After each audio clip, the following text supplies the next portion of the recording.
যখন ছোট ছিলাম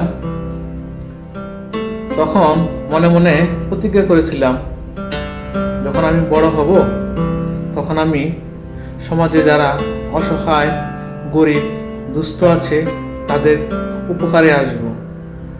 আমার সামর্থ্য অনুযায়ী তাকে যতটুকু সাহায্য করা প্রয়োজন আমি তাকে ততটুকু সাহায্য করব এবং যদি পারি তার চেয়েও বেশি করার চেষ্টা করব।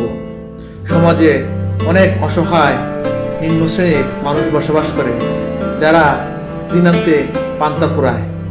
আমি মনে মনে এরাদা করেছিলাম আমি সেই সমস্ত লোকের পাশে দাঁড়াবো যারা সমাজে নিপীড়িত, নির্যাতিত মানুষ, যাদেরকে দুবেলা দুমুঠো খাওয়ার জন্য অনেক ত্যাগ তিতিক্ষা পেরোতে হয়।